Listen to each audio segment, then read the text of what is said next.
Zaki Khotimah dengan NIM 230202078. Prodi Informatika Fakultas Ilmu Teknik Universitas Bina Insan dengan mata kuliah Arsitektur dan Organisasi Komputer.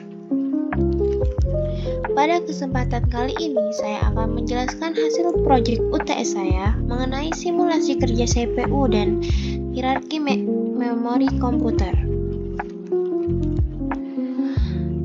Metode pengajarannya itu adalah menghitung performa CPU dengan rumus tertentu dan mendesain hierarki memori.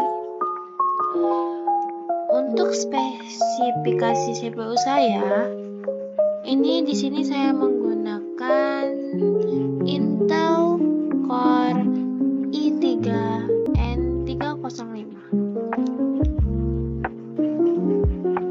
Nah, di sini adalah rumus atau langkah-langkah untuk menghitung jumlah instruksi yang diproses CPU dalam 1 detik dengan beban kerja 80%. Yang pertama itu langkah perhitungan.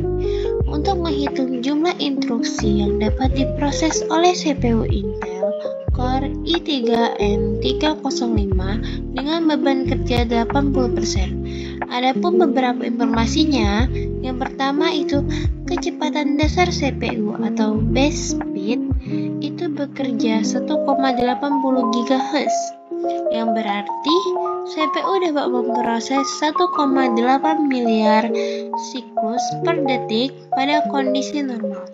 Yang kedua itu jumlah core logis yaitu 8, yang artinya CPU memiliki 8 unit yang dapat bekerja pada paralel.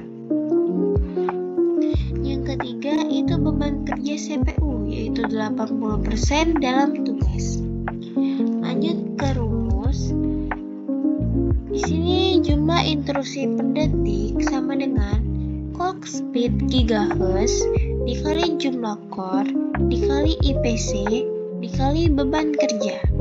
Lanjut untuk perhitungan. Yang pertama itu total siklus CPU per detik, yaitu 1,8 dikali 109 dikali 8 sama dengan 1,44 dikali 1010 siklus atau detik. Yang kedua, itu total instruksi yang dapat diproses atau asumsi 2 IPC, yaitu 1,44 dikali 1010 dikali 2 sama dengan 2,88 dikali 1010 instruksi atau detik.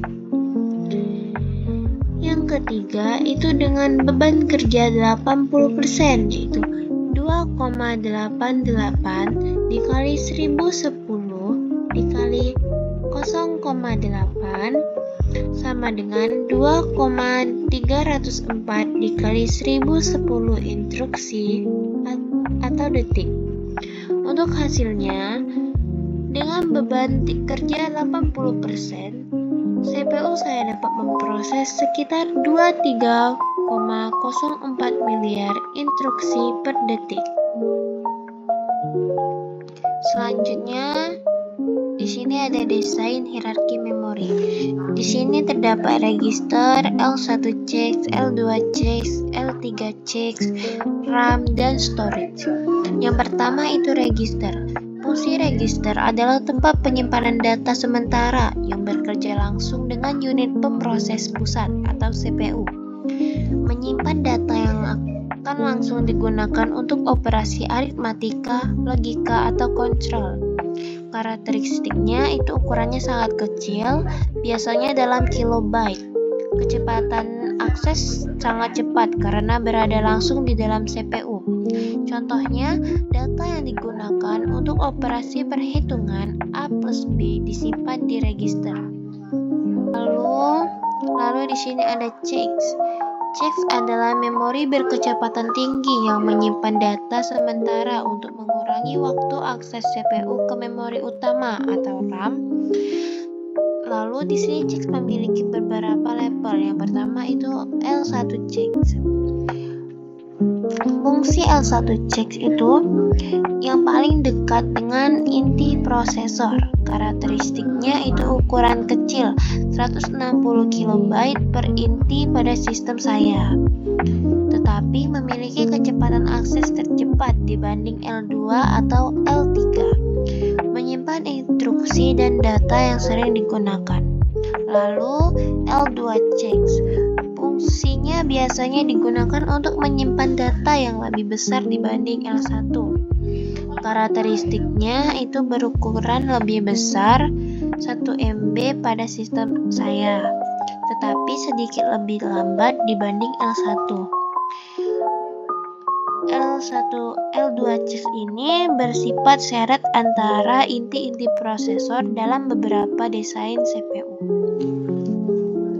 Selanjutnya itu L3CX. Untuk fungsinya adalah CX terbesar yang biasanya syarat digunakan di antara seluruh inti CPU.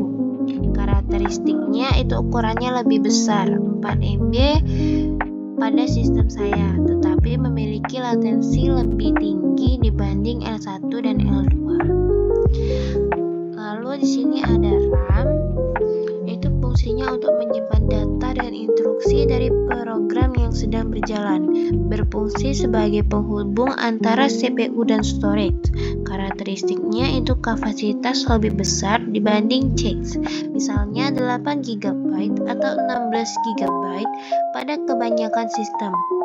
Kecepatannya lebih lambat dibanding CX.